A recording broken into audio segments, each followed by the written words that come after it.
Right now, two candidates looking to become the next Dane County executive participate in a candidates forum, what both said, to try and sway voters. Also, it's win or go home for the Milwaukee Brewers tonight. We're live at AmFam Field as the crew looks to avoid an early playoff exit. And later, a Wisconsin woman shares her story after having to leave the state to get an abortion, why she's calling the experience a living nightmare. It's all ahead on News 3 Now at 6. The two people squaring off to become Dane County's next executive participated in a candidates forum today. News 3 Now's Kyle Pazorski has a look at how both candidates hope to earn your vote next month. With less than 34 days to go before the November election, the two people vying to become Dane County's next executive stopped by Madison College's Truex campus for a forum hosted by the Student Voter Engagement Team. Candidates Dana Pelabon and State Senator Melissa Agard fielding questions on education, affordable housing, and what makes them qualified for office.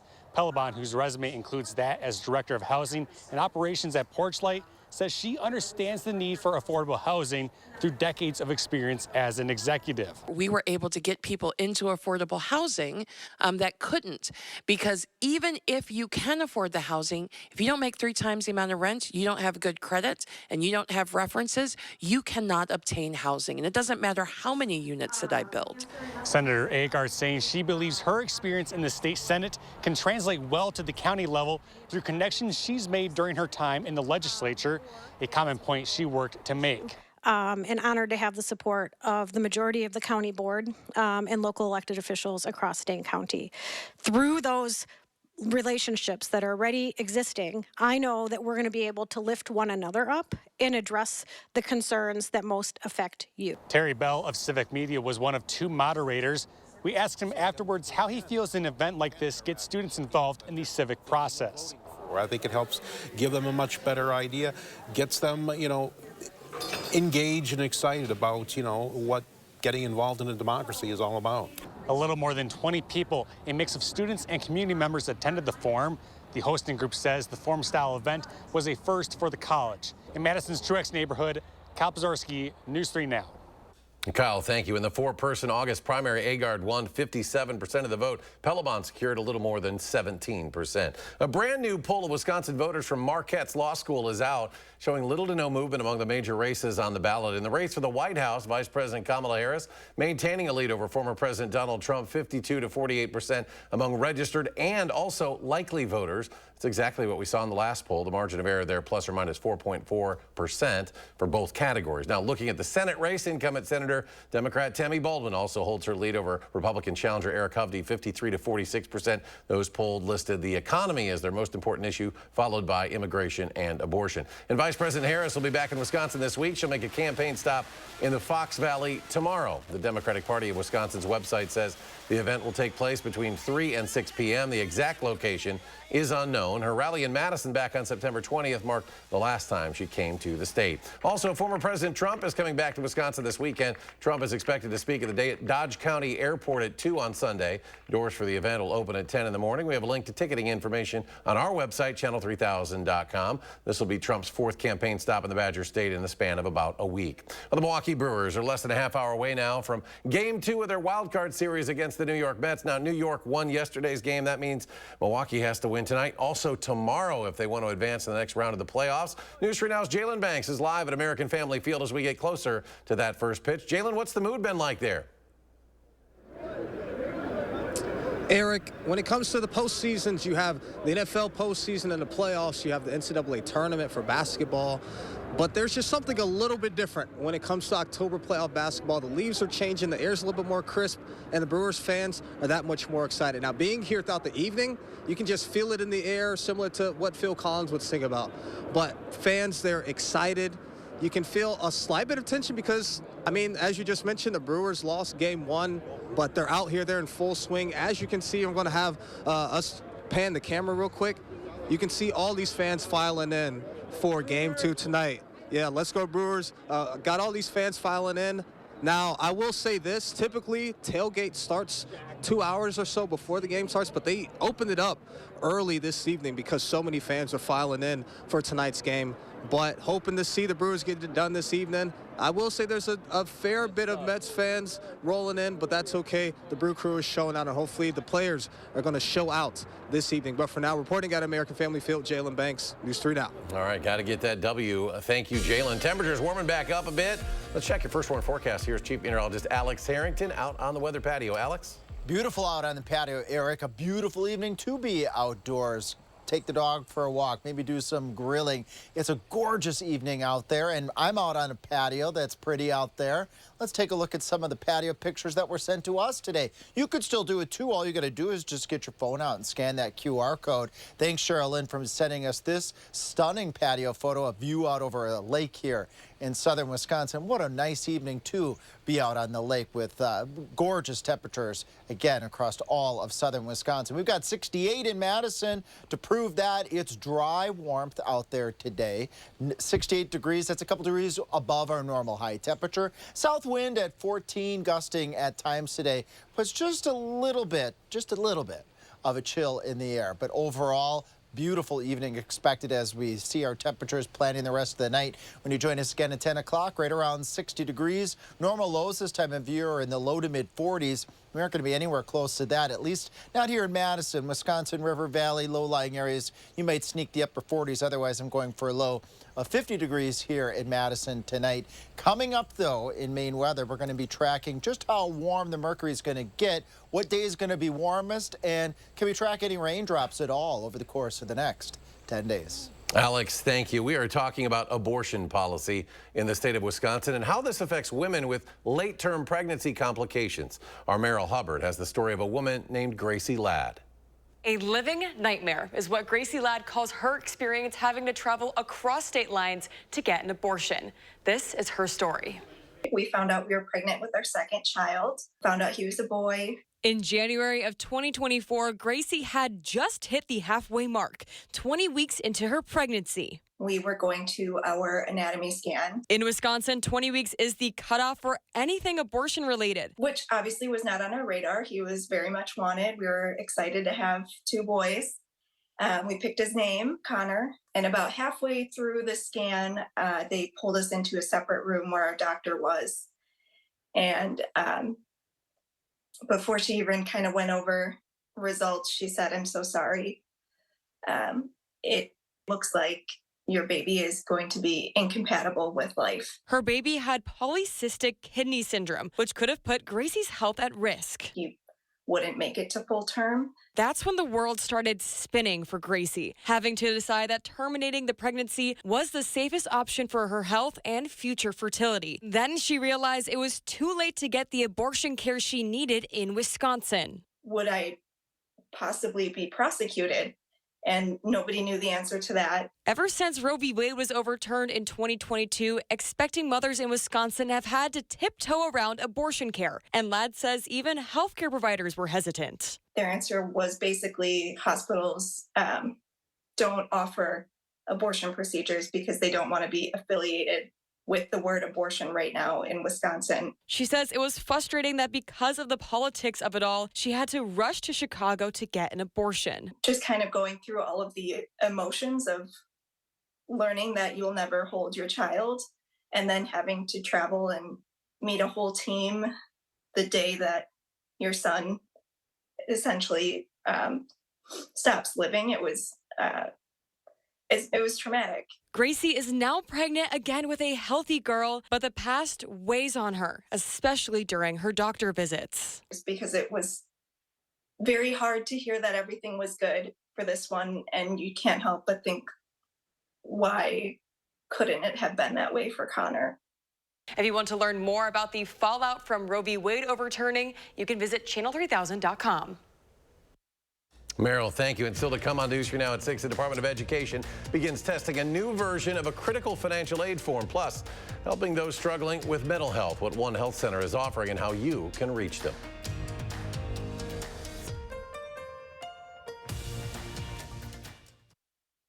You're watching News 3 Now at 6, brought to you by Gruber Law Offices. We're often asked, is it really free to hire Gruber Law Offices? The answer is yes. The call, the consultation, free. You pay nothing until we win your case. Gruber Law Offices. One call, that's all. Discover a level of comfort you never thought possible. Discover stressless seating at the Century House. Designed to harmonize with your body's natural movements, it's the premier destination for relaxation and rejuvenation. Right now, take 10% off all stressless recliners, sofas, tables, and ottomans. The Century House, 3420 University Avenue in Madison. I'm Tammy Baldwin, and I approve this message. Fentanyl is killing over 1,000 people a year in Wisconsin. New reporting shows that Eric Hovde is doing business with a bank accused of links to the Mexican drug cartel. Banco Azteca loaded up $26 million in cash and flew it to Eric Hovde's bank in California. Other U.S. banks have cut ties with this Mexican bank, but Eric Hovde took their money. That's 26 million more reasons you can't trust Eric Hovde. Career politicians like Peter Barca will say anything to get elected. His latest negative ad against Brian Style, it's been called blatantly false. The truth, Style has always supported IVF. He co-sponsored a resolution supporting IVF. And Style backs legislation to help families afford IVF. Peter Barca can sling mud, but we deserve better than just another lying career politician. I'm Brian Style, and I approve this message. The final sprint to Election Day is on, and News 3 Now this morning is focused on the races and the policies that matter to you, the voter. We're taking a look at both sides of the issues and where the candidates stand so you can cast your vote with confidence. 3 for the people, only on News 3 Now. You're watching News 3 Now at 6. Suicide Prevention and Awareness Month may be over, but the stigma around mental health remains. The CDC wants to make sure people have access to help if they need it, and one of the places offering that help in Dane County is Journey Mental Health Center. It offers a wide variety of programs ranging from family counseling to addiction treatment, but you can get help even if you're not in crisis. Journey's chief clinical officer encourages you to reach out for help for the little things too, such as having trouble sleeping or not being able to focus. I think sometimes people think, well, I don't need a therapist. You know, those are for people who have a lot of need, and I don't have that much need. But we all could benefit from talking to somebody, to sharing how we feel. Sometimes just being able to share information and allowing it to process it with somebody else really decreases the symptoms you might be having, to be able to get a better night's sleep, to be, to have better relationships with our loved ones. And if you're interested in seeking help from the center, you can call them at the number there on your screen, area code 608-280-2720. And we also want to provide the Dane County Crisis Line and the National Suicide and Crisis Lifeline for anyone who is struggling with suicidal thoughts and needs to talk. Well, the Department of Education testing a new version of a critical financial aid form, of course, known as FAFSA. Congress mandating the department to streamline the application process to deliver more money to college students. But when the department tried to revamp its form last year, it caused more problems. Some students didn't get the aid they needed on time for the current academic year, so the Department of Education is trying again. It'll conduct testing on the 2025-26 form to make sure it works properly before the department makes it public in December. Still ahead with just a few days left to donate. We check in on our Coach for Kids campaign. Plus, nearly 50,000 union longshoremen are on strike on the East and Gulf Coasts. We take a look at what items will and will not be impacted. And believe it or not, the warmer temperatures are coming back. Alex returns his complete forecast after a short break.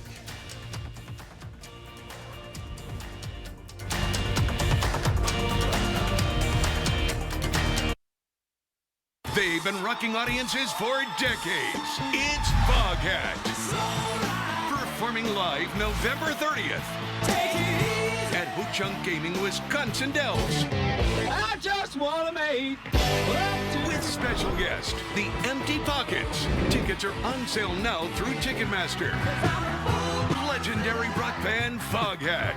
Live in concert November 30th at Ho-Chunk Gaming, Wisconsin Dells. Your odds are better here. We're celebrating our 90th anniversary with Steinhaffel's Best Brands, Best Prices sale. Take 10% off all of our best brands of sofas, bedroom, and dining, including special order, so you can really make it your own. And with Steinhaffel's special 18-month 0% interest financing, your new room is even more affordable. It's the Best Brands, Best Prices sale, only at Steinhaffel's and steinhaffels.com. Undaunted, not intimidated or discouraged by difficulty, danger, or disappointment. This time of year, Undaunted is our game. A fierce, game-wrecking, relentless brand of baseball. And it all comes alive in October. Champagne's dry, the division crown is home, but we're not satisfied. This October, get ready to write our crew into the history books. Brian Stiles said he's proud of his extreme record, so why is he lying about it? Stiles said he was proud to be part of a group pushing to gut Social Security and Medicare, that he proudly supports abortion bans. And Brian Stiles said he's proud to be backed by extremists pushing a total ban nationwide. Peter Barca's backed by police, firefighters, and unions because Peter puts Wisconsin first, no matter the party, and that's something to be proud of. I'm Peter Barca, and I approve this message. Senator Baldwin claims she's doing something about the fentanyl crisis and says she got a major fentanyl bill passed. But Senator Baldwin is lying. The bill's main sponsor, Senator Tim Scott, had this to say. As the primary sponsor, I've never had a single conversation with Tammy about this bill, period. Career politicians like Senator Baldwin are always lying about something. Senator Baldwin, she's extreme, radical, and wrong. I'm Eric Hovde, and I approve this message. You're watching News 3 Now at 6. Our Coats for Kids campaign surpassing 2,000 donations with just a few days left to donate. News 3 Now teaming up with Clinky Cleaners, the Boys and Girls Club of Dane County, and Magic 98 to try to collect winter coats and apparel. Now, after the latest tally, the campaign has now collected 2,147 winter coats, but we are not done yet. You have until October 5th to donate. Just take any new or gently used coats, hats, mittens, snow pants, and other winter outerwear to any area Clinky Cleaners location. Now, if you don't have a winter coat, consider buying one off the Coats for Kids Amazon wish list. You can look for that link at channel3000.com/Coats for Kids. Now, we also have a link there if you'd rather make a financial donation instead. Automation and wages, they're at the heart of this strike by tens of thousands of members of the International Longshoremen's Association, affecting our ports on the East and Gulf Coast. As the flow of several goods has stopped at ports from Maine all the way down to Texas, how will it impact consumers? Karen Kafa takes a look at the items that may get pricey if the strike drags out. There's a big gap between demands of the International Longshoremen's Association and the latest offer from the United States Maritime Alliance, or USMX, which represents the major shipping lines, all foreign-owned, and terminal operators and port authorities. At issue, wages and automation at the ports. They want to come into America and build fully automated terminals and get rid of American jobs. Good paying jobs that support families with medical, pensions, annuities, and pay taxes. Some of the 14 ports involved, the massive port of New York and New Jersey, as well as Boston, Baltimore, and Charleston, South Carolina. I'm confident that everyone that is involved in that on either end are aware of it and did whatever they could, but we cannot settle the strike between the carriers and the union. Also, Wilmington, Delaware, which declares itself America's largest banana port. That means bananas could come up short at the grocery store. And even though domestic farmers grow cherries, certain berries, and other fruits, they can't meet all of the nation's demand. Without imports to boost supply, prices could push higher. Raw ingredients like sugar and cocoa imports also at risk, as well as imported chocolate and alcohol. The good news for holiday shoppers, things like apparel, toys, and other gifts don't have a shelf life like food imports and can park in a warehouse for months. So when retailers saw a potential strike on the horizon, they rushed to get products delivered before the strike began. And that's Karen Kafa reporting. Now, despite reports of shortages on social media, consumers do not need to worry about toilet paper. Almost all of the toilet paper sold here is produced domestically, and the inability to export to foreign markets that toilet paper during the strike could actually result in an excessive amount here in the States. The dry weather going forward into the week, maybe a chance of rain tomorrow. Alex has our complete forecast. Yeah, just tiny chances, Eric. Maybe just enough to settle the dust. Now, I know we had a decent amount of rainfall a couple weekends ago, but that was it. That's all the rain that we had. In some places in southern Wisconsin didn't get a lot of that rainfall. And unfortunately, we only have slight chances of rain Thursday night going on into Saturday night. So just 2 chances over the course of the next 10 days. Otherwise, it's all dry and pretty much very mild over the course of the next 10 days. Still mild out there. I was just out on the patio enjoying a 68-degree temperature. We've got upper 60s to right around 70 degrees. The warm spot right now, Janesville, is sitting at 72. Here in Dane County, a lot of 68s, a 69 in McFarland, 70 in Verona right now. Our friends on the other side of the Wisconsin River up towards Sauk City, you're at 69 degrees. Planning the rest of your evening, plan to get a walk in here after our 6 o'clock newscast. A nice night, and you can still do short sleeve shirt and shorts, or maybe a long sleeve shirt if 64 is a bit on the chilly side for you. 62 at 8 o'clock and 10 o'clock. We'll still be seeing those temperatures right around 60 degrees. Harvesting forecast can do two things for us. Help our farmers as they continue to harvest as we go on into Thursday, but also southern Wisconsin. This is your forecast for everybody. 50s to start the day, where you see green corn symbols here. That means that the rain threat is low. That means that the wind threat is low. Let's carry forth through the rest of the daytime. Temperatures getting up to near 70 by noon. No rain, winds on the comfortable side, and as we round out the day, we'll see high temperatures right up around 73, so a dry day. Not a really windy day as we look out into Thursday.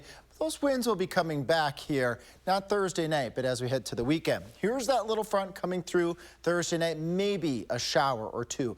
Might be a rumble of thunder, but I think most places are going to stay dry with this thin line of showers and that isolated thunderstorm threat. 78 on Saturday, so all the way up to near 80 degrees. It's going to be a breezy and warm day. We'll look at that cold front coming through Saturday night in just a moment. Sunday, behind that, we'll see temperatures fall or at least stay steady in the mid to upper 60s. Here's what that front may look like Saturday night going into Sunday morning. It's coming through during a day, the time of the day when our heat isn't the greatest. And when this occurs here, the threat for showers and thunderstorms low, but still the threat is there for showers and an isolated storm or two right around midnight for really all of southern Wisconsin. And that's it. That's the only rain that I have here over the course of the next 10 days. And temperatures climbing after that cold front moves through Monday, 65. Well, that's normal for this time of year. Beautiful weekend, though, overall. If you want to check out some of the colors nearing peak, all you got to do is take a little drive to northern Wisconsin, and eventually those peak colors will be working their way to the south. And coming up in sports, we look back at the 2015 Holiday Bowl and the legend of three-sack Jack in this week's Bucky's Beast. That's next on News 3 Now.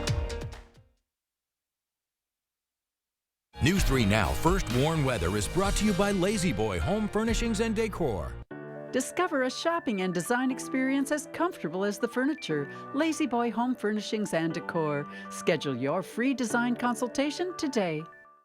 A suspected Venezuelan gang member who was arrested for domestic battery. Violently attacked a woman physically and sexually. The border crisis is real here in Wisconsin. Criminal gangs harming our community. We're stretched thin. Open borders and weak politicians are crushing us. Rebecca Cook is one of them. She doesn't back law enforcement. She'll never secure the border. She doesn't even want to. That's why we stand with Derek Van Orton. He has our back. And I've got yours. I'm Derek Van Orton, and I approve this message. Sometimes the smallest cracks can cause the biggest chills. And something sinister is lurking in the shadows. What was that? To survive, they must seal their fate. Not working. With Feldco. 50% off Windows ends soon. Come now. This fall, watch out for The Draft. For quality windows, siding, and doors, call 866 for Feldco. Are undocumented immigrants that are the least likely to commit a crime. Meet Edwin Ramos. This illegal immigrant murdered 3 Americans. An MS-13 gang member, Ramos was arrested for a gun crime, but as DA, Kamala didn't prosecute him. Months later, Ramos murdered a man and his 2 sons in cold blood. Are undocumented immigrants that are the least likely to commit a crime. Preserve America PAC is responsible for the content of this advertising. He murdered a father of 3, sentenced to life in prison. Kamala Harris pushed to use tax dollars to pay for his sex change. I made sure that they changed the policy so that every transgender inmate would have access. It sounds insane because it is insane. Kamala was the first to help pay for a prisoner's sex change. The power that I had, I used it in a way that was about pushing for the movement, frankly, and the agenda. Kamala's agenda is they, them, not you. I'm Donald J. Trump, and I approve this message. I'm Joan Balwig, and these days the cost to make Great-Grandma Balwig's blue ribbon banana bread is, well, just nuts. Wisconsin families are feeling the pinch of inflation, even on the basics. That's why I work to put dough back in your pockets. Led the effort to defend our family farms and pass the biggest tax cut in state history, because the only way to make life affordable again is to do what banana bread does and bring everyone to the table.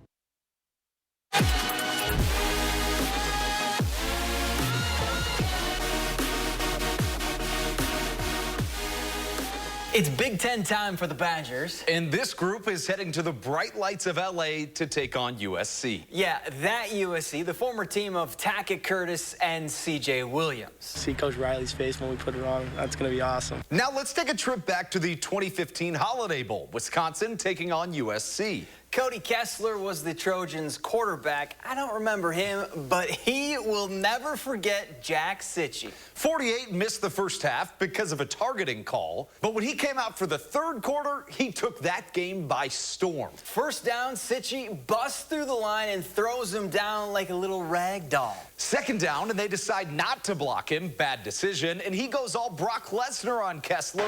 Suplex City. Suplexing home another sack.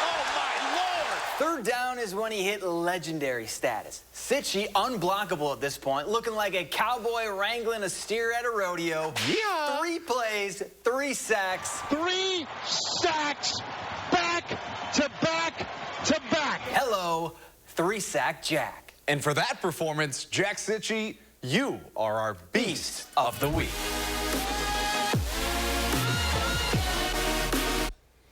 And just a reminder to check out this week's Wisconsin Huddle on Friday at 6:30. Brighton Locke was our guest, and I will say that I was a little better this week at playing college football 25. Show airs right here on News 3 Now, but the Brewers are going to need to channel 3-sack Jack and get something going. Elimination game tonight. We'll have highlights at 10. Yeah, we need to get to a third game tomorrow. Yeah, got to get to the third game. And get that win tonight. Alex, final check of the forecast. Well, any outdoor sports the next 10 days, you're going to enjoy temperatures above normal, dry conditions. Look at this. Tomorrow, temperatures up near 80 degrees in Janesville, and it's going to stay warm and dry here for the course of the next 10 days. Across southern Wisconsin, sneak peek of the weekend, near 80 on Saturday, a little cooler on Sunday. Could see a storm Saturday night to transition us from 80 degrees to temperatures that really are, quite frankly, near normal for this time of year. Sunday, Monday, and Tuesday. Remember, this is October, and those are the temperatures that we should be seeing for this time of year. But then we start to climb out of the fall-like temperatures back to the summer-like readings, and still looking like the middle of October.